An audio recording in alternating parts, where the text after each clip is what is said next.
Novia Forum, tengo el placer de darles de nuevo la bienvenida al Fórum Europa, a la tribuna política que organizamos con la colaboración de Red Eléctrica de España, Asisa y British Telecom.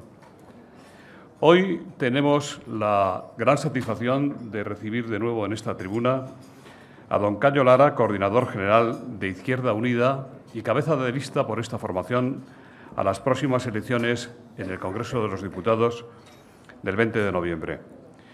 Le va a presentar, y esta también es una buena razón para estar muy satisfechos, doña Ascensión de las Heras, número 2 al Congreso de los Diputados por Izquierda Unida. La tribuna es suya.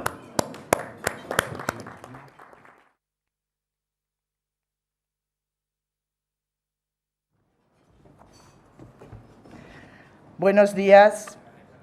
En primer lugar, quiero agradecer esta invitación al Fórum Nueva Euroeconomía y, cómo no, agradecer también la presencia de todas las personas que esta mañana nos acompañan para asistir a esta conferencia que va a pronunciar el coordinador federal de Izquierda Unida y candidato a la presidencia del Gobierno.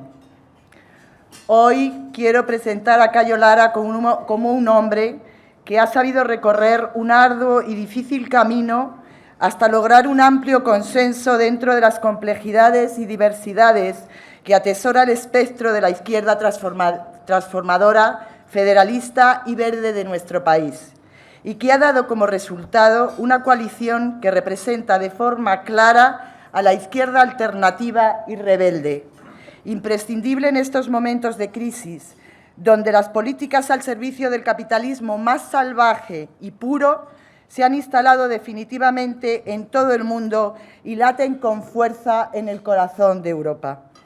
Y ante este panorama, Cayo Lara simboliza hoy una nueva forma de hacer política, alejada de las viejas y tradicionales maneras con las que se maneja este anquilosado bipartidismo que nos atenaza. Cayo Lara supone un soplo de aire fresco y renomado en la política española, porque hace falta y es necesario cambiar el actual estado de las cosas. Son tiempos difíciles, tanto en el plano nacional como en el internacional. Las medidas de corte neoliberal tomadas por el Gobierno para atajar los problemas derivados de la crisis económica no solo no han ayudado, sino que han agravado la situación de los españoles. Los ciudadanos actualmente ven cómo se recortan sus derechos laborales y sus pensiones y cómo, en definitiva, se precariza su vida presente y futuro. La izquierda que lidera Cayo Lara tiene un proyecto de país diferente al que nos plantea el bipartidismo, un proyecto firme y con propuestas concretas para los problemas de los ciudadanos. La izquierda que tiene a Cayo Lara como referente tiene un programa innovador y una respuesta clara para salir de la crisis, una respuesta social, porque los que han causado la actual crisis y los que han colaborado y permitido que se actúe son parte del problema y jamás podrán ser los que den las soluciones. Es imperativo un nuevo modelo de país, un nuevo modelo de Estado más democrático y social, porque un país en el que hay 5 millones de parados no funciona, porque un país que tiene en paro a más del 40% de los jóvenes mejor preparados de nuestra historia no funciona, porque un país en el que la gente pierde el empleo, la vivienda y sus derechos no funciona. Las ventanas emergentes de nuestra pantalla al mundo están encendidas. España no funciona. Error en el sistema. El modelo bipartidista que representan PSOE y PP es corresponsable de la situación actual. Tal y como ha dicho Cayo Lara, son dos caras de una misma moneda. Desde que en el 2008 fuera elegido coordinador federal, ha trabajado constante e incansablemente por explicar de norte a sur y de este a oeste las políticas de soluciones reales planteadas con y para la ciudadanía, creando puentes, sumando sinergias y tejiendo redes, ha conseguido la elaboración de un programa electoral de gobierno mediante una convocatoria social celebrada en asambleas abiertas y con la participación de numerosos movimientos sociales y activistas a título personal, y marcando una nueva dinámica de avance firme y decidido en la defensa de un nuevo modelo de democracia económica y social ecológicamente sostenible, en la defensa del empleo como un derecho irrenunciable, en un nuevo sistema electoral justo, en una superación definitiva de las injusticias de género y en la perspectiva de un proceso constituyente republicano. A Cayo Lara le gustan las cuentas, lo sé.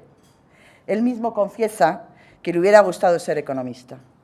Desde que apenas siendo un chaval con 15 años llevara la contabilidad familiar de su pequeña explotación agrícola, ha ido cuenta por cuenta hasta llegar, quizás sin darse cuenta, a cantarle las 40 y sin pelos en la lengua a aquellos que piensan que la democracia es un mal menor que hay que soportar y mantener, si acaso, en estado de anorexia severa.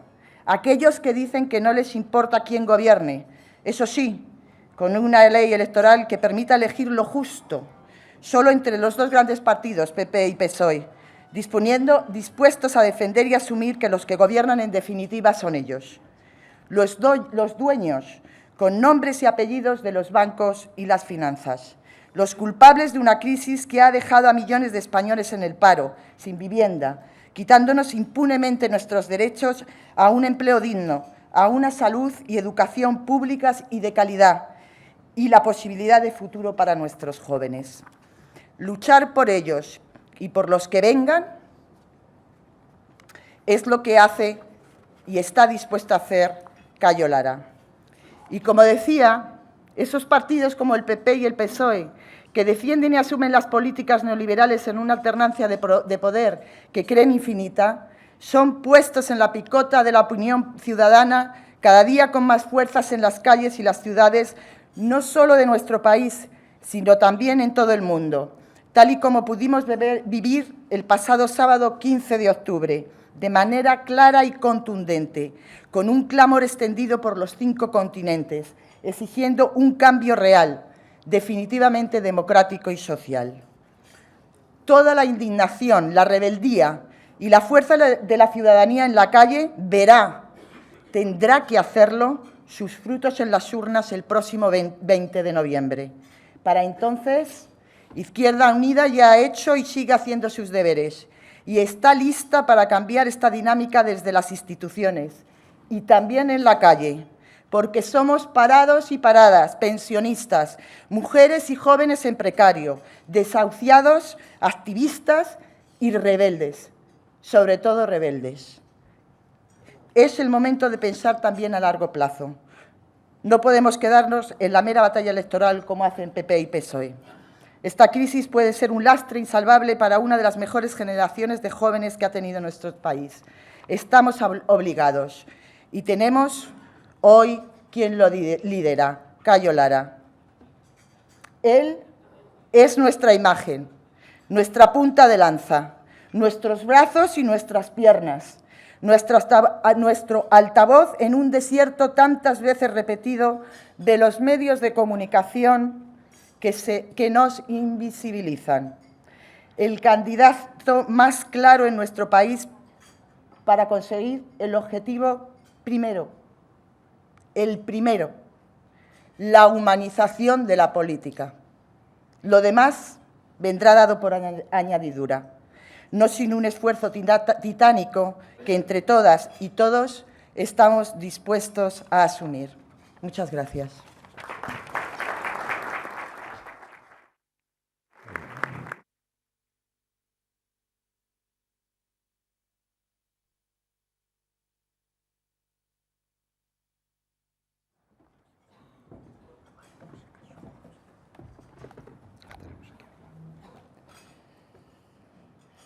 Gracias, Chon, por el jabón.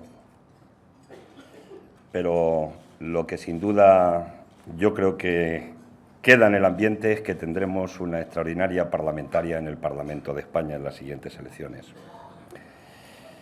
Cuando venía aquí he preguntado si había venido Botín. Me han dicho que no. Digo, entonces todavía es que no ganamos las elecciones por mayoría absoluta.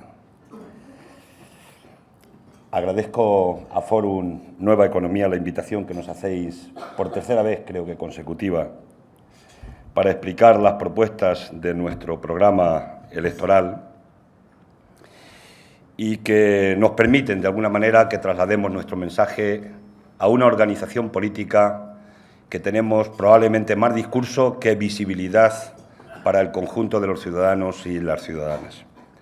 Agradezco la presencia de todos ustedes. Espero que cuando podamos pedirles el voto se vayan ya pensando en votar a Izquierda Unida. Sabéis que ahora no es todavía legal pedir el voto y sería la mejor prueba de que acertamos en la propuesta y que tenemos capacidad de convicción con las propuestas que tenemos.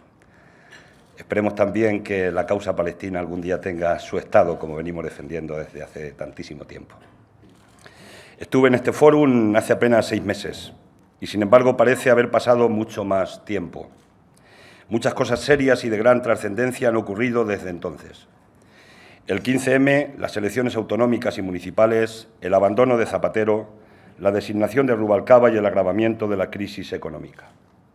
No les voy a cansar con su enumeración porque hablaré de algunas de ellas a lo largo de mi intervención. Y hoy no puedo empezar sin referirme a lo que aconteció el pasado sábado. Millones de personas en más de 800 ciudades de todo el mundo, en 80 países, en los 5 continentes, nos movilizamos por un cambio político global. No sé lo que harán otros, pero aseguro que nosotros hemos tomado buena nota de lo que significa la mayor movilización mundial de la historia, que otro mundo es posible y que ello implica otro orden económico e internacional más justo y más democrático. Seguro que coincidimos en que el 15O es lo más importante que ha acontecido en mucho tiempo. Sin duda hará historia. Y todo ello coincide con otro hecho significativo. Hace algunos días el señor Trichet, gobernador del Banco Central Europeo, se despidió de su cargo afirmando que estamos ante una crisis sistémica. Nada más y nada menos. Puedo asegurar que Trichet no se ha afiliado todavía a Izquierda Unida. Como aseguro que de esta crisis no saldremos si no es con profundas transformaciones en el sistema que nos está llevando al desastre. Esa es la base que explica buena parte de las propuestas que presento hoy aquí. Ya es un clásico que el Gobierno primero negó la crisis, después la vinculó a la crisis internacional, lo que, siendo cierto, no era toda la verdad. Tras ello, el pensamiento económico oficial inundó los medios de comunicación limitando la crisis a una mera crisis financiera. El diagnóstico era y es falso y por todo eso la medicación ha sido contraproducente. El enfermo se ha agravado. 5 millones de parados, más de 1.300.000 personas sin ningún tipo de ayuda económica, una deuda privada 3 veces superior a la pública y que presiona sobre la solvencia de esta, una paralización económica con claras amenazas de recesión, el estancamiento de los países principales destinatarios de nuestras exportaciones, lo que hace extremadamente difícil la recuperación por la mejora de la balanza exterior, etcétera, etcétera, apuntan a la envergadura de la crisis de la que estamos hablando. El paro, con escasas perspectivas de mejora del mercado de trabajo y las previsibles dificultades de nuestra balanza de pagos, son las causas reales de la rebaja de calificación de nuestra deuda soberana, que han hecho 2 agencias de calificación, ante las que, por cierto, nos hemos querellado. Esos son los 2 elementos que estrangulan nuestro futuro. Todos sabemos que en muchos círculos financieros, económicos y políticos se conocía perfectamente que estábamos ante una crisis global del sistema capitalista, que está afectando esencialmente a los países centrales del mismo y a una guerra de divisas que afecta a la estabilidad del euro. Incluso se llegó a hablar de refundar el capitalismo. Nosotros, modestamente, preguntamos a expertos reconocidos por todos, economistas españoles prestigiosos como los que forman el Consejo Científico de ATAC España. Conocimos la opinión de algunos premios Nobel de Economía. Estudiamos el ejemplo de países como Islandia, Turquía, Brasil, Argentina y otros, que han coincidido en el hecho de hacer caso omiso a las recomendaciones del Fondo Monetario Internacional. Por eso planteamos desde el principio que la alternativa está en fomentar la demanda mediante 2 ejes fundamentales: creando y ayudando a crear empleo por un lado y estimulando la economía productiva mediante el apoyo a las pymes por otro.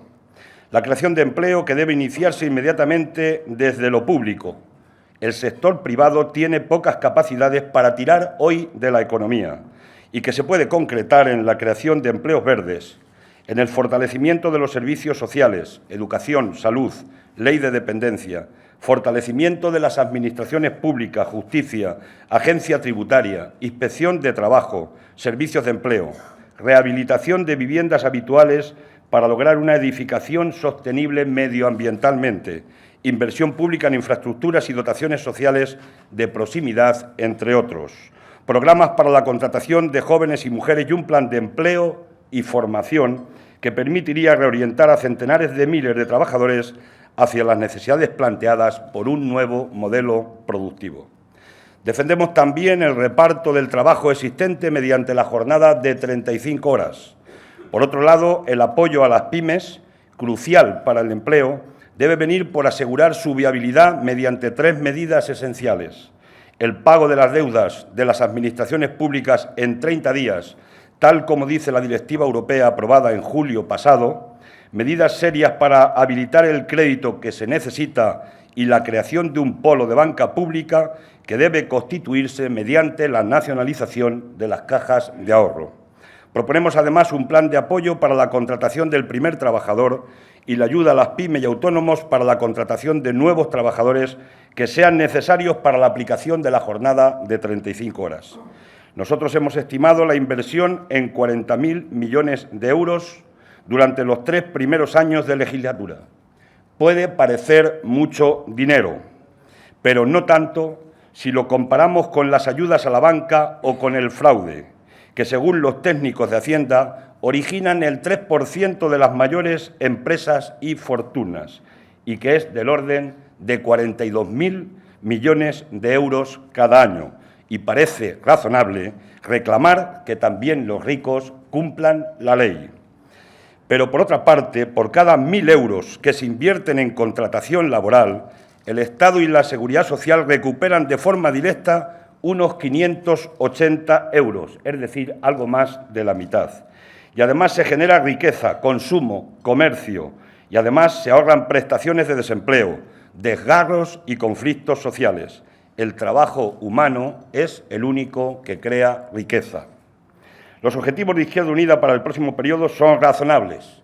Alcanzar en el plazo de la legislatura las medias de paro, contribución fiscal y gasto social de la Unión Europea. No pedimos la luna. Es decir, reducir el paro a menos de la mitad, aumentar los ingresos fiscales en 8,5 puntos del PIB y elevar el gasto social en 7 puntos del PIB. Izquierda Unida considera esencial el cambio de modelo productivo. Creemos necesario un gran debate nacional en el que participemos todas las fuerzas políticas, económicas, sindicales y sociales. Nuestra actitud es radical y constructiva, porque hay que ir a la raíz de los problemas y la situación no permite curar la pulmonía con tiritas, y porque podemos aportar medidas y compromisos en favor de la economía productiva y el empleo. Un factor esencial de ese nuevo modelo productivo es lograr una nueva cultura fiscal en el país. Hay que combatir seriamente la economía sumergida y el fraude fiscal. Es la herramienta con mayores posibilidades para resolver el déficit y apoyar la creación de empleo.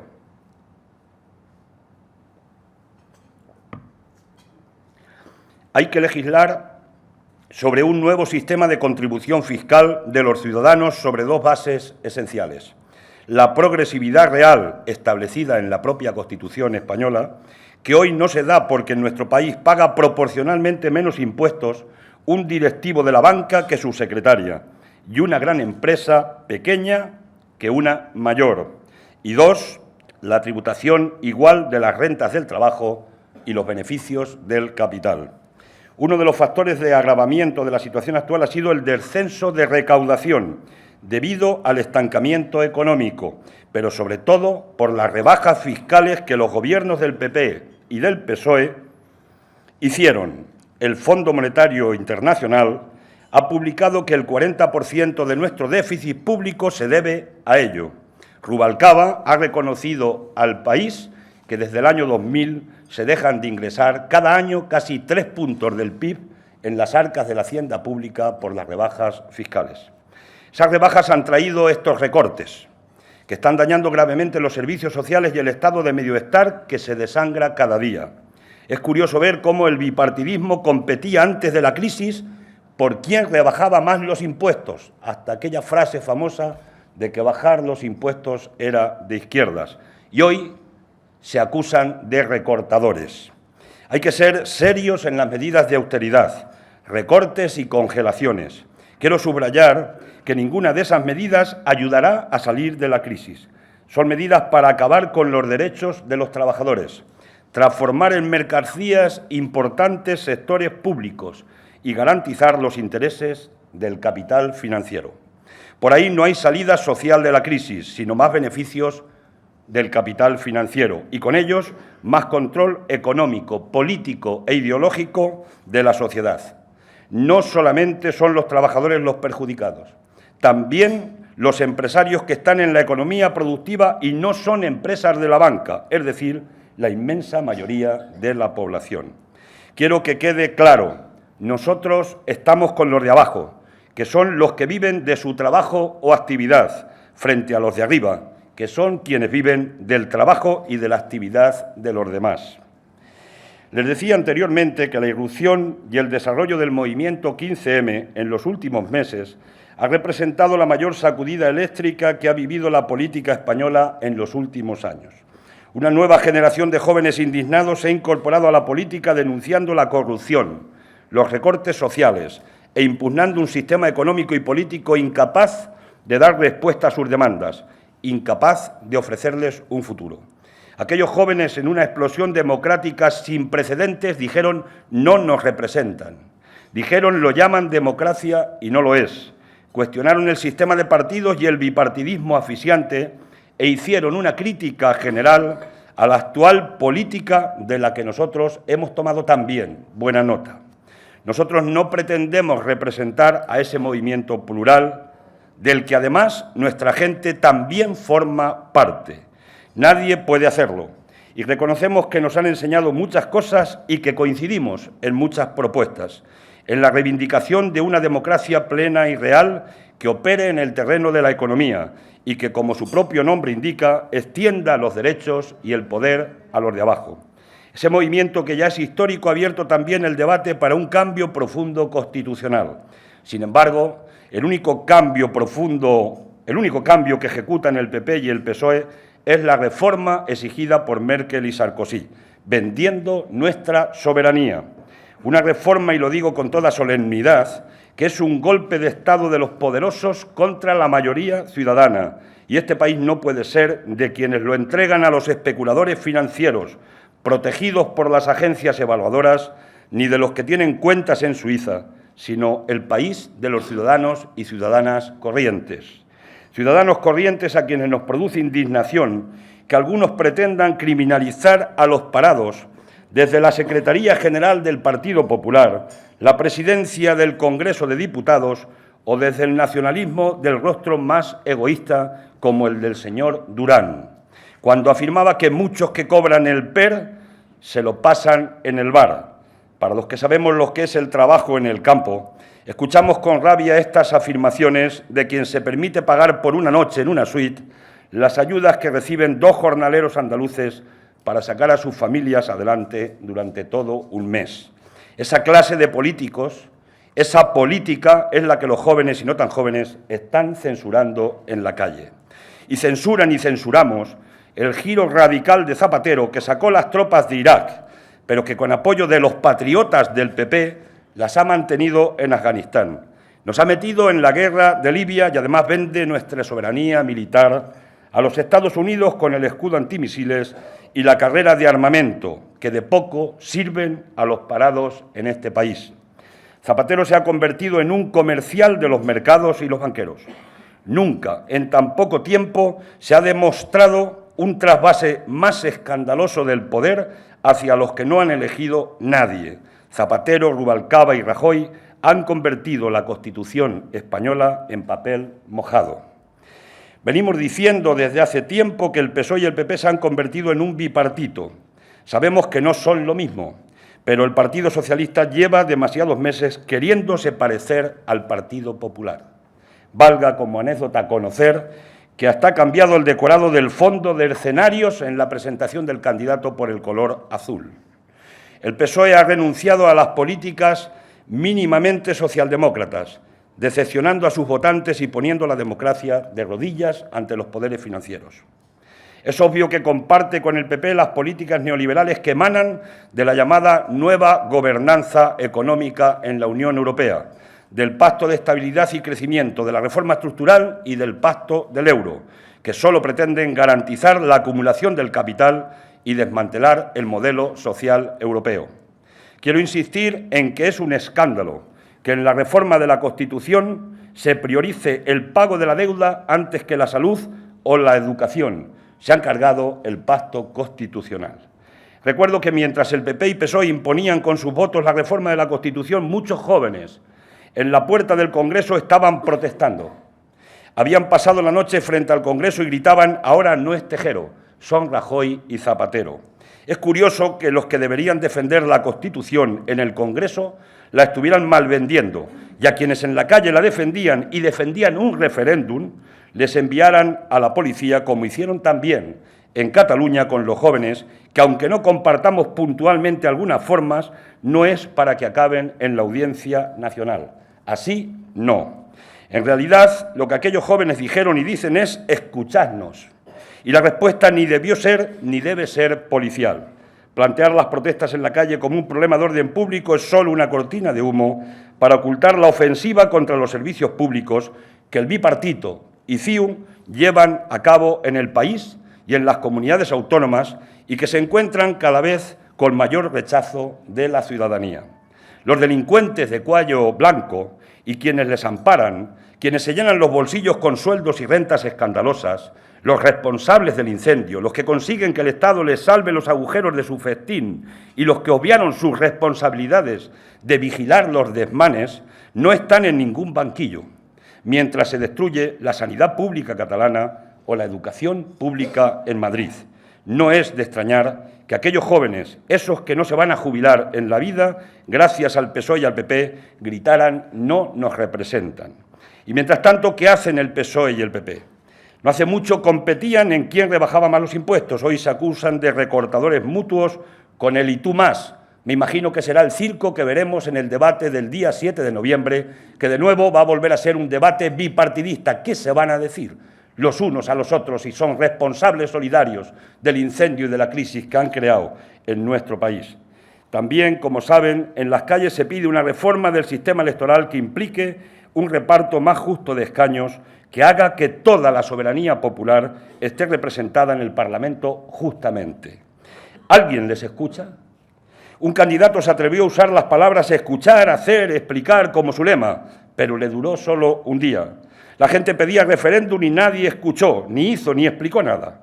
La gente que defendemos a las personas que están siendo desahuciadas, pedimos la dación en pago, algo tan sencillo como que el que pierde una casa no tenga que seguir pagando por ella, y de nuevo la justa protesta fue tratada como un problema de orden público. Nadie escuchó, no hizo ni explicó.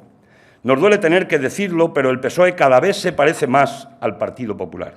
Por eso el 20 de noviembre queremos dar la oportunidad a sus votantes de que les lancen un mensaje muy sencillo pero contundente, que la gente de izquierdas no confía en ellos y esta vez no les va a votar, porque han hecho que los platos rotos del festín de los poderosos los pague la mayoría ciudadana que no fue invitada a esa fiesta. Concurrimos a estas elecciones con una propuesta de Estado. No es tiempo de guiños ni amagos, sino de decisión, coraje y rigor, pero también de ilusión y de confianza en lo que podemos hacer juntos. Por eso quiero poner en valor la amplia coalición que hemos impulsado en estas últimas semanas, la mayor de la historia reciente. Efectivamente, hemos elaborado con más de 12 organizaciones políticas progresistas un proyecto de recuperación de la soberanía nacional y popular. Es el fruto de lo que hemos llamado la convergencia social y política y un hito en el camino de aunar esfuerzos y sensibilidades para un proyecto de defensa y extensión de la democracia, la soberanía y los derechos. En la Asamblea de Convocatoria Social cristalizaron 7 grandes, hemos llamado revoluciones democráticas, revoluciones programáticas. Ya he explicado en mayor detalle el correspondiente a la economía. Apunto ya brevemente las demás. por la democracia. Queremos hacer una ley electoral que refleje la realidad del país y trabajaremos por un Estado laico y republicano que construya mecanismos de transparencia y amplíe y profundice los cauces para la participación popular, por unos presupuestos participativos, la rendición de cuentas y la participación de los trabajadores en la economía.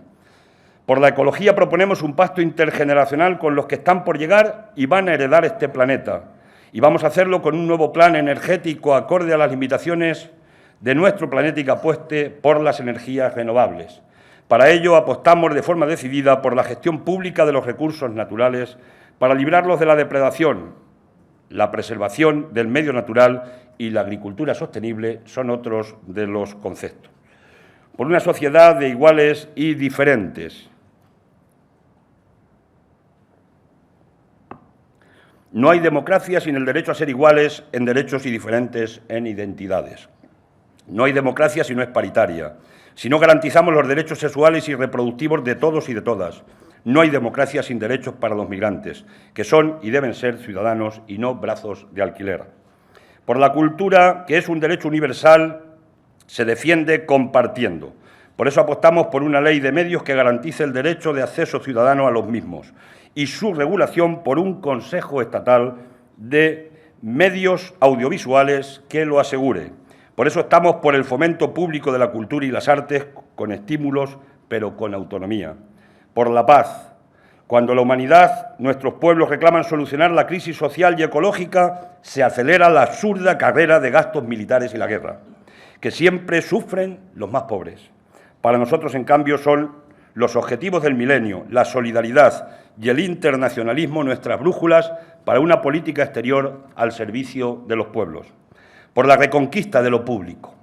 Porque la educación, los ciudadanos de la infancia y la tercera edad, la energía, el transporte, el agua, la cultura, no pueden ser mercancías, sino derechos de todos los ciudadanos. Que, por tanto, deben estar en manos de los ciudadanos y no al albur de la especulación. Hay que desmercantilizar las necesidades sociales para asegurar que la riqueza colectiva sirve al beneficio social y no a la rapiña. Queremos servicios públicos robustos, eficientes y participados, porque son la piedra angular del ejercicio de ciudadanía, de la convivencia, de la igualdad y de la democracia. Podemos decir entonces con humildad, pero con orgullo, que la izquierda se presenta con una alternativa y la queremos construir con quienes están siendo desposeídos por unos pocos. Nuestro proyecto es con ellos o no lo es. A nadie se nos escapa que estas elecciones son históricas. No se elige entre el PP o el PSOE. Se va a elegir entre democracia o mercado, entre lo público o lo privado, entre la soberanía o vender el país a trozos. El candidato Rajoy es el hombre de los silencios, que depende de los dictados del Fondo Monetario Internacional. Los que sí hablan en su partido son sus gobernantes en las comunidades autónomas, que ya nos anuncian cuál va a ser el eje de sus políticas: recortes. Rubalcaba va dejando la credibilidad por el camino, votando unas cosas y prometiendo las contrarias. No puede esconder, por mucho que lo intente, su responsabilidad en el Gobierno bajo la alfombra. No es creíble y es responsable esencial también en las políticas de recortes. Los programas del PSOE y del PP, aún en secreto, siguen siendo los de la R de los recortes. Nosotros vamos con la A de alternativa. A los poderosos no les hace daño la abstención de aquellos que quieren cambiar el sistema absteniéndose o votando nulo. Esto solo refuerza su proyecto de vaciar la soberanía popular, de gobernar sin control ciudadano. Se dirimen muchas cuestiones claves en esta coyuntura histórica. No todas en las elecciones, ciertamente, pero no pocas de ellas. Ninguna de las medidas antisociales puestas en la práctica en el último año tenía nada de inevitable. Fueron decisiones de gobernantes que no las llevaban en sus programas electorales y que por ello no deben volver a recibir un cheque en blanco ni unos ni otros. Que nadie se permita olvidar que democracia es poder elegir.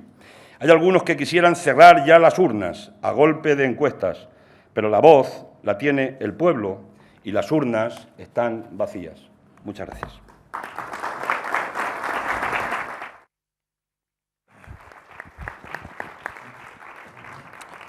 Muchas gracias. Vamos a comenzar de inmediato el coloquio. Hay muchas preguntas que nos han llegado hasta esta mesa que vamos a plantear de seguido a Cayo Lara, al candidato de Izquierda Unida. En primer lugar, señor Lara, Juanma Romero, del Diario Público, dice: siempre ha hecho hincapié en que no pretende Izquierda Unida liderar el movimiento 15M, pero visto el éxito de la manifestación global del sábado y vista también la previsión amplia de la mayoría del Partido Popular el 20N, ¿qué impacto cree que va a tener la indignación en las urnas? ¿Cuánto recabará de eso Izquierda Unida? ¿Cómo más va a tomar nota IU del 15O? Bueno, eso no lo sabe nadie, el impacto que puede tener. Lo que sí sabemos es que probablemente de las 4 grandes manifestaciones que se han producido en España desde la transición democrática, la OTAN, 27 de febrero, la manifestación contra la guerra de Irak, y esta se enclava dentro de esas 4 grandes manifestaciones. Eso significa sencillamente que hay un clima de rebeldía muy importante, como he dicho en la conferencia, en este momento en España. Nuestra gente forma, como también he dicho, parte del 15M. Llevamos candidatos que no pueden desdoblar su personalidad de estar con Izquierda Unida y estar en el 15M, ni quieren, ni deben. Y, por tanto, es una incógnita. Pero, evidentemente, hay un amplio nivel de convergencia y eso, reitero, sin protagonismos estériles, con pleno respeto al pluralismo del 15M, esperemos que conviertan esa fuerza en la calle también en fuerza parlamentaria, porque las leyes se contestan desde la calle, pero se cambian en los parlamentos. Julio Vidal, del Club Internacional de Prensa, se pregunta por qué los indignados no se presentan con líderes y programas concretos a las elecciones. ¿Conoce el pueblo español quiénes dirigen las manifestaciones y acampadas? Yo creo que no se presentan precisamente por la pluralidad y diversidad que tiene ese movimiento. Además, es un movimiento joven. Yo creo que lo que han hecho muchos jóvenes, porque en el movimiento no solo hay jóvenes, formados, universitarios, gente muy preparada y que está sin esperanza en este momento. Hay también gente mayor, están los viejos rockeros también dentro de ese movimiento. Y, por tanto, yo creo que, de alguna manera, esa juventud del propio movimiento les invita a que no hayan tenido ni tiempo, aunque algunos lo puedan haber intentado, de formar una organización política con la que concurrir a las elecciones. Yo pienso que son esos 2 elementos. Y porque seguramente, desde la perspectiva de una democracia participativa real, muchos estarían también, o una parte importante, con fuerzas políticas y, en este caso, espero que con Izquierda Unida. Hay un bloque amplio de preguntas relacionadas con la llamada Conferencia de Paz que se celebra hoy en San Sebastián. Fernando Jáuregui, de Diario Crítico, su director, dice: grandes cambios necesarios. Constitución, normativa electoral, fin de las propuestas de austeridad. Hay que apoyar sin reservas la Conferencia de Paz de San Sebastián para que el fin de ETA sea el primer gran cambio. Adolfo Fabieres dice que comienza en San Sebastián una reunión llamada Conferencia por la Paz. ¿Cuál es el criterio de Izquierda Unida? ¿La rechaza o la apoya? Íñigo Inchusta, de Radio Nacional, sobre la Conferencia de Paz que comienza en San Sebastián, dice: ¿quiénes representan a IU en esta conferencia? ¿La ausencia del PP es, a su juicio, un acierto o un error? Y, por último, José Manuel González Buesa, de Servimedia, dice: la conferencia que se celebra hoy en San Sebastián es un camino para el fin de ETA o una propaganda sin más para el entorno Abertzale. Es conocida la posición de Izquierda Unida. ETA debería haber desaparecido el primer día, el día D de la puesta en marcha de la democracia, con muchas debilidades que pueda tener nuestra democracia. Esa es nuestra posición política y que no vamos a cambiar en este momento. Pero una pregunta, porque siempre parece que en campañas electorales tenemos que tener el tema de ETA. Ese es el tema prácticamente único que tenemos en los debates. Y, de hecho, algunos también han propiciado el incremento, el auge de determinadas fuerzas independentistas por esa gran campaña inmensa gratuita que se les ha regalado también desde medios de mucho prestigio nacional. A partir de ahí, una pregunta: ¿está alguien en contra de que desaparezca ETA en este país? ¿Por qué arma arrojadiza entre los partidos de que yo defiendo más el fin del terrorismo, tú lo defiendes menos? ¿Quién no se ha sentado a negociar, a hablar con ETA? De los grandes partidos en nuestro país. ¿Quién? Que levante un dedo quien no se haya levantado de los partidos políticos. Por tanto, ¿por qué esta utilización? En el fondo, para algunos sirve de cortina de humo para esconder los problemas sociales y reales que tiene nuestro país y que es de los que fundamentalmente tienen que discutir.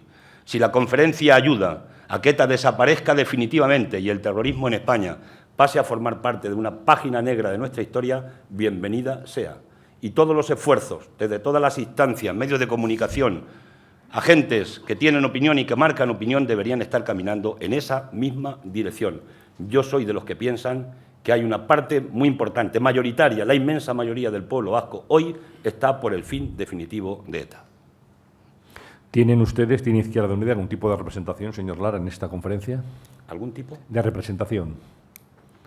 Si participan de alguna forma en la conferencia, como otros partidos políticos no, y fuerzas empresariales. Hay gente de nuestra organización en Euskadi, estará en la conferencia, pero la organización federal no está participando en esa conferencia directamente.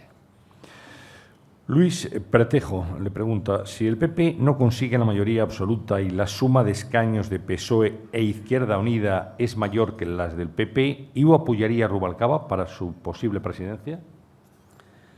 La pregunta tiene buena voluntad y buena intención, pero yo creo que hoy no está eso sobre la mesa.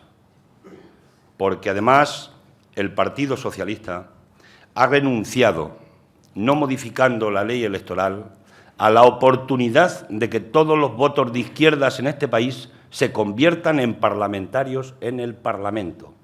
Ha renunciado a disputar el poder a la derecha política de este país. Y nosotros no vamos a ser más papistas que el Papa. Es decir, no se dará esa circunstancia. Lo que nosotros aspiramos en este momento es a tener un grupo importante parlamentario que haga frente a las políticas neoliberales, que salvo que haya un cambio muy radical en el Parlamento y cambie la opinión pública española en los pocos días que nos quedan de cara a las elecciones, se va, desgraciadamente, a continuar produciendo. Y el Partido Socialista lo que necesita probablemente es una revolución interna importante para, si quiere, empezar a rescatar lo que perdió de la propia socialdemocracia, de los mejores valores de la socialdemocracia. Solo en esas condiciones, sobre lo concreto, sobre las políticas concretas, se darían condiciones para posibles acuerdos, porque los acuerdos sobre lo etéreo no existen. Y el PSOE hoy, en política económica y algunas políticas más, es muy parecido, como dije, al Partido Popular. ¿Y está usted satisfecho, señor Lara, del apoyo de Izquierda Unida al Partido Popular en Extremadura que ha posibilitado la presidenta de José Antonio Monago? No brindamos con champán cuando se produjo, ni tampoco con cava, ni con vino cuando se produjo el acuerdo, el voto de la abstención de nuestra organización en Extremadura que facilitó que el PP llegara al Gobierno. Se quedaron fuera de la política general de Izquierda Unida cuando tomaron aquella decisión que contravenía los acuerdos federales de Izquierda Unida. Acuerdos federales que no se han modificado y, además, yo estoy plenamente convencido de que, además de un error político importante el que han cometido, no cumplieron con la palabra dada a los extremeños y las extremeñas. Y en política lo primero que hay que hacer es ser serios.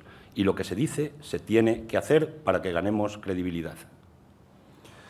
Todas las encuestas publicadas hasta ahora incrementan los escaños posibles de Izquierda Unida. ¿Podrán alcanzar un grupo parlamentario propio en esta legislatura? A eso aspiramos. Lo que pasa es que yo creo que aspiramos con una base más razonada que la que otros aspiran a crear 3,5 millones de aspiraciones de trabajo, ¿no? Y yo creo que este país, no ya Izquierda Unida. Izquierda Unida no somos un fin en sí mismos. Somos un instrumento que pretendemos ayudar a tener una sociedad más justa y más igualitaria. Y, por tanto, si hay un grupo parlamentario fuerte de Izquierda Unida en el Parlamento, ganará toda la parte de la gente que en este momento está sufriendo las consecuencias de las políticas bipartidistas y de la política de recortes sociales, de recortes laborales, de recorte de democracia y, en definitiva, de esos recortes de lo que tantos años nos costó luchar para conseguirlo, ¿no? Por tanto, será la sociedad española la que salga beneficiada si hay un buen grupo parlamentario de Izquierda Unida en el Parlamento. Bloque de preguntas ahora referido al debate del 7 de noviembre, debate entre Rubalcaba y Rajoy. Desde la cadena SER, dicen una vez más, el debate televisado le excluye a usted y a Izquierda Unida. ¿Volverán a conseguir hacer desaparecer de la escena pública mediática a Izquierda Unida? Vicky Bendito, de Servimedia. dice Rubalcaba y Rajoy han acordado debatir, pero ignoran a Izquierda Unida. ¿Qué lectura hace de que no cuenten con la coalición y que hacen, además, como si no existiera? Y Agustín Llanel del Mundo, dice Rubalcaba, ha repetido que debates electorales cuantos más mejor, y con todos, pero ha pactado solo uno, y además con el Partido Popular. ¿Usted le va a pedir formalmente un debate para contrarrestar las propuestas del PSOE con las de Izquierda Unida? Ya se lo hemos pedido, le hemos pedido a los dos, a Rubalcaba y a Rajoy, que nos gustaría tener un debate para que se puedan contrastar las propuestas. De todas formas, con esto no hay nada nuevo bajo el sol. Son la doctrina, la hoja de ruta del neoliberalismo, que es no confrontar con ninguna otra fuerza política, porque dicen los asesores que tienen que cuando hacen una confrontación dialéctica sobre programas electorales siempre pierden los mayoritarios. Por tanto, es algo que ya está en el catecismo propio de la hoja de ruta del neoliberalismo. La idea de que no podamos aparecer ante los ciudadanos y ciudadanas es la idea que tienen los grandes propietarios de los medios de comunicación, que salvando a sus buenos profesionales que tienen en general, no están por la labor de que el sistema se toque, están por la labor de mantener el chiringuito y, por tanto, no van a ayudar ni ayudan a que otras propuestas, por mucha fuerza, por mucha solvencia, por mucha base de razonamiento que tengan, las pueda conocer la opinión pública española. Dicen los jueces que lo que no está en los autos no está en el mundo y lo que no sale por las teles, aunque exista, no existe. Ese es el objetivo que tienen con excluirnos de los debates a dos, que por otro lado la incógnita es qué se van a decir el uno al otro, si se parecen cada vez más como dos gotas de agua, especialmente en las políticas que han practicado, que han defendido y que practican en el Gobierno de España y en las comunidades autónomas. José Luis Sanchís, consultor político, escribe lo siguiente: cuando los problemas afectan a todos, ¿cómo es posible tanta abstención, según indican las encuestas? ¿Qué va a hacer Izquierda Unida para que jóvenes, indignados y colectivos abandonados vayan a votar el 20N? Porque probablemente la abstención viene también del hastío, de la llamada clase política con la que nosotros no nos identificamos, pero que de alguna manera tiene algo que ver con algo mucho más profundo, y es que los dominadores han conseguido la batalla fundamental, que es conquistar el cerebro de muchos dominados. Eso probablemente lleva a la gente también una parte importante a esa abstención. Y por otro lado está la abstención de los que ya dije antes, los que quieren cambiar el sistema con el voto nulo o blanco, y eso al señor Botín y los que, como él, controlan los poderes políticos y económicos de nuestro país, se la repampinfla el hecho de que la gente vote nulo o vote blanco, porque eso le facilita seguir manteniendo el poder en el chiringuito. Ignacio Buqueras Ibach, que es el presidente de la Comisión Nacional para la Racionalización de los Horarios Españoles, dice: ¿cuál es la política de Izquierda Unida en relación con la conciliación, la igualdad, la productividad, todo ello en relación con los horarios? Bueno, en la propuesta viene una propuesta que esperemos que algún día vea la luz, como lo vio la jornada primero de 48 horas, después la jornada de 40, la de 37 y media en las administraciones públicas y la de 35 horas que defendemos en este momento. Hay que repartir el trabajo para trabajar todos. Y es posible hacerlo. Se ha inventado tecnología suficiente para que con menos trabajo la gente podamos vivir mejor. Y, por tanto, eso entronca plenamente con esa propuesta de la conciliación en el trabajo de la vida familiar. Santiago Pujals de Uso dice: ¿cuál es su equipo en el futuro grupo parlamentario en economía, empleo, sanidad, educación? ¿Hay visible un equipo parlamentario en Izquierda Unida? Hay mucho equipo, pero primero tenemos que tener el grupo parlamentario. Otros no sé si ya tienen preparado el gobierno, también muy oculto, ¿no? Pero hay un equipo que no solamente está en la gente de Izquierda Unida. Hay un equipo muy grande de muchos economistas que se enfrentan a las políticas de los economistas neoliberales, que han fracasado estrepitosamente, por cierto. Y, por tanto, hay muchísima gente, insisto, no solo en el interno, sino en el externo, que va a formar parte de ese gabinete de asesoramiento permanente para que las políticas en economía vayan al Parlamento. También tenemos diputados, espero que sean diputados, hoy son candidatos, que entroncan plenamente con su vida y vivencias en el 15M y además son, yo diría que talentos en lo que tiene que ver también con la economía desde el punto de vista de la economía de izquierdas y las nuevas recetas que se necesitan para enfrentarse a las políticas de los economistas neoliberales, que, por cierto, han fracasado estrepitosamente, y hay que decírselo cada día. Pregunta y reflexión de Juan Cuesta, periodista. Dice, argumento final de campaña del PSOE, 2 puntos. Comillas, viene la derechona, los recortes, el único voto útil es el del PSOE. Pregunta, ¿ya tiene claro Izquierda Unida el contraargumento? Es un recurso, el Doberman en su tiempo, en fin, es un recurso bastante recurrente del Partido Socialista decir que viene la derecha. Ya conocemos a la derecha política en nuestro país. Y además, como está toda unida en torno a una sigla, pues también sabemos las diferentes derechas que están dentro de ese partido y que incluso algunas ni condenan lo que ha sido el periodo triste y dramático de la dictadura de nuestro país con nitidez. Pero, dicho eso, decir que este viaje, el voto útil no va a funcionar.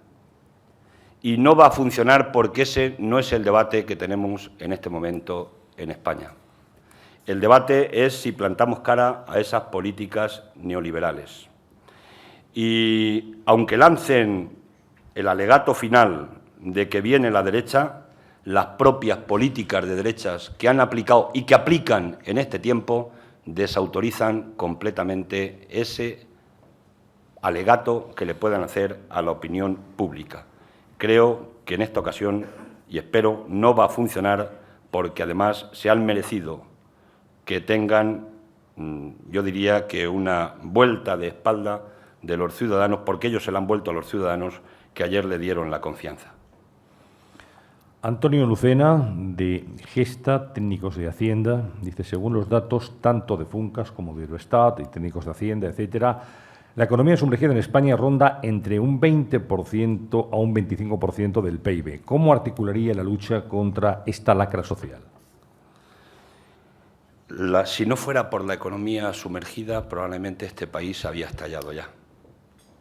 Porque una parte de esa economía sumergida está manteniendo un sustrato de gente que no está bien, pero que de alguna manera está manteniendo. Y no la defiendo. Al contrario, creemos que hay que acabar con la economía sumergida porque esto desangra cualquier país.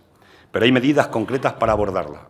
Y hay una concreta, muy concretita, con la que se podían haber creado 700.000 puestos de trabajo, que era un plan para hacer reforma de viviendas en un país donde los banqueros son los primeros propietarios de vivienda y además hay 1 millón de viviendas vacías que la gente no ocupa y además hay un lastre absoluto de deuda que tiene que ver con nuestra crisis interna, que fue la del pelotazo y el desarrollo inmobiliario del ladrillo que se ha producido en los últimos años. Dicho eso, nuestro plan de vivienda era un plan que se subvencionaba reforma de vivienda a los privados, para climatizar viviendas, para instalar placas solares, etcétera, etcétera, que permitía que aflorara una parte importante de la economía sumergida, que se convirtiera en trabajo blanco el trabajo negro, que además repercutiría en los ingresos y en los recursos del Estado. Pero el Gobierno dijo no. Y todas las medidas que le hemos presentado en el acuerdo urbano en torno a 100, para entre ellas, entre otras, acabar con la economía sumergida, el Gobierno ha dicho no. Y, entre otras razones, la mejor prueba está en su programa electoral. Habló de tener 3.000 inspectores de trabajo y estamos, me parece la cifra, si no me falla la cabeza, en 1.699. ¿Cuánto dinero se va a gastar Izquierda Unida en la campaña? ¿Con qué presupuesto cuentan? Creo que es 1.600.000 euros. Me parece que además ha sido ya titular por ahí en algún medio de comunicación. Creo que es 1.600.000 euros el que gastamos en la campaña electoral. Hacemos un esfuerzo importante porque las cuentas de Izquierda Unida deberían ser y deben ser y son transparentes y tenemos unos ingresos del Estado para mantener el grupo parlamentario y la organización, además de las cuotas de nuestros afiliados y afiliadas y el trabajo que se hace en casetas vendiendo cervezas. Somos una organización que nuestra gente sigue vendiendo cervezas en las casetas para ahorrar un dinerillo y mantener las sedes. que está en torno al 1.900.000 euros. Por tanto, tenemos que recurrir a un poquito de deuda, a pesar de que han llevado el déficit a la Constitución española, como recurre cualquier empresario pequeño o mediano cuando quiere ampliar empresas y le tiene que endeudar un poquito. No sé cómo se va a conciliar esto luego con el tope del déficit en la Constitución, pero, en fin, los listos que lo han hecho deben saber muchísimo más. Esas son nuestras cuentas y, por tanto, militancia, militancia y militancia. Eso es lo que nos toca. ¿Les conceden créditos con facilidad de Izquierda Unida? Pues nos metemos mucho con los bancos. Por eso no sé digo. si tendrá que ver, que no nos suelen tratar, pero tenemos un barómetro de medir los diputados que sacamos y vamos a sacar en las elecciones. Cuando vamos a ver a determinado banco, Por ejemplo, para que nos dé dinero para la campaña, nos dice, os doy tanto. Dividimos en función de los datos que tenemos y nos sale el número de diputados. Y no se suele equivocar. Son listos para esto los demás. ¿qué banco es, por cierto? El Banco Popular. Pero podían haber sido igual de listos con los de las cajas estas que han saqueado unos cuantos y que, por cierto, todavía nos han sentado en el banquillo. ¿Qué medidas hubiera tomado Izquierda Unida de haber gobernado en esta crisis? Desde el primer día, haber puesto en marcha la lucha contra el fraude fiscal a tope, de manera inmisericorde, porque los que hacen fraude fiscal nos defraudan a todos los ciudadanos de nuestro país. No tienen derecho a defraudar a este país. Y especialmente cuando hemos ido conociendo los datos de que, además, los grandes fraudes se producen fundamentalmente de las grandes fortunas, cuando además se siguen llevando el dinero a borbotones de nuestro país. Por tanto, era la primera medida que había que haber adoptado. Y, en segundo lugar, había que rescatar los tipos impositivos que tuvimos en España cuando había menos crisis y cuando había menos Producto Interior Bruto y ponerlos como estaban, por ejemplo, de 1990. Eso es infinitamente más progresista y más revolucionario que los tipos impositivos que han ido bajando en esa guerra de rebajas el Partido Popular y el Partido Socialista, hasta el punto de que en este momento estamos en 8,9% del Producto Interior Bruto, por debajo de la media de la presión europea, de la presión fiscal europea. Hablamos de muchísimo dinero cada año. Estamos hablando ni más ni menos que de 89.000 millones de euros cada año que se dejan de ingresar porque aquí se han olvidado de que había que cumplir el artículo 31 de la Constitución española. Es más, en los presupuestos del 2010, del 2011 y en los del 2012 se ha recortado la partida de la agencia tributaria. Ninguna voluntad para luchar contra el fraude y una reforma fiscal progresiva.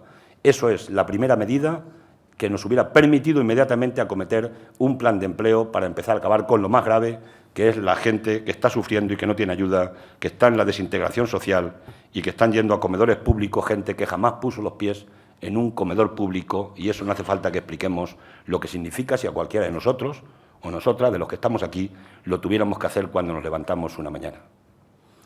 ¿Qué grado de preocupación le causa, señor Lara, la estrategia de deslocalización que afecta a varias empresas españolas?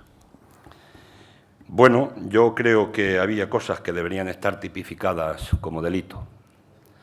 El libre movimiento de capitales, deslocalizar empresas para ir a aprovechar la mano de obra más barata de otros países y después traernos los productos de esos países para competir con las economías que no deslocalizan nuestro país, me parece que es una competencia absolutamente desleal y además me parece que es una ignominia. Yo creo que las deslocalizaciones habría que intentar acabar con ellas en tanto en cuanto tienen que ver con destruir empleo, en definitiva, y aprovecharse de mano de obra muy barata, casi esclava en muchos sitios, como hemos conocido en sectores, por ejemplo, como el del textil. Ha hablado en su intervención del escudo antimisiles, pero le querían preguntar ahora por su análisis de esta medida tomada por el Gobierno de José Luis Rodríguez Zapatero y que afecta a la localidad gaditana de Rota. Yo la verdad es que de guerra entiendo poco. Billy Meyer entiende mucho de temas militares, pero también entiende de paz y entendemos de paz sobre todo, ¿no? El escudo antimisiles, y lo digo porque él me lo ha explicado con detalle, la carrera de armamentos, hemos vuelto a la Guerra Fría y por tanto esto no hay quien lo pare si se pone en marcha. Y en un mundo donde 1.000 millones de personas están pasando hambre, donde del orden de 70.000 personas van a morir hoy de hambre, el que se alimente la carrera militar con la vía del escudo antimisiles, los supuestos enemigos de los misiles intercontinentales, eso es volver al siglo pasado en las peores condiciones posibles. Por tanto, además, hacerlo sin una consulta popular además de ser un desprecio a la ciudadanía, me parece que es una locura que nos hayan metido en esta carrera armamentística. Última pregunta, señor Lara. ¿Qué grado de decepción le ha causado, si es que ha sido así, el presidente Barack Obama, el presidente de Estados Unidos, si es que en algún momento tuvo usted alguna esperanza puesta en él? Sí, tuvimos muchas esperanzas al principio. Creo que ha defraudado. Yo no esperaba, y lo digo con sinceridad, ver a un presidente de Estados Unidos como el señor Obama siguiendo por televisión, por un medio de televisión, la ejecución extrajudicial, el asesinato de una persona, por mucho que se llamara Bin Laden. Me parece que en ese momento se produce un alto y un después en los que defendemos un Estado de Derecho. Últimamente, en política económica ha hecho un guiño importante, se ha acercado a Keynes para proponer un plan de 450.000 millones de dólares para dinamizar la economía y el empleo en Estados Unidos. Ha tenido un tamallazo en su Congreso de Diputados. Han votado en contra los republicanos y, además, se le han pasado y ha perdido por un voto la propuesta 2 del partido suyo, del Partido Demócrata, que, insisto, nos han reproducido la situación del tamallazo de Madrid del año 2003, creo que fue en definitiva. Por tanto, no tengo la mejor imagen de las posibles del señor Obama en este momento. Creo que podía haber avanzado más con sus políticas a pesar de los halcones de Estados Unidos. Bien, pues muchas gracias. Voy a pasar la palabra en este momento al doctor Pascasio Lorenzo para que cierre este acto en nombre de los patrocinadores del mismo, cuando quiera. Muy bien, muchas gracias. La verdad es que en la situación en que nos encontramos hacen falta cambios, parece evidente. Hacen falta también ideas y el señor Cayo Lara ha expuesto aquí unas cuantas y creo que también hace falta mucho ánimo y trabajo para intentar llevarlas a la práctica. Así que mucho ánimo y mucha suerte. Y a todos ustedes, en nombre de los patrocinadores, British Telecom, Red Eléctrica y Asisa, muchas gracias por su asistencia. Buenos días.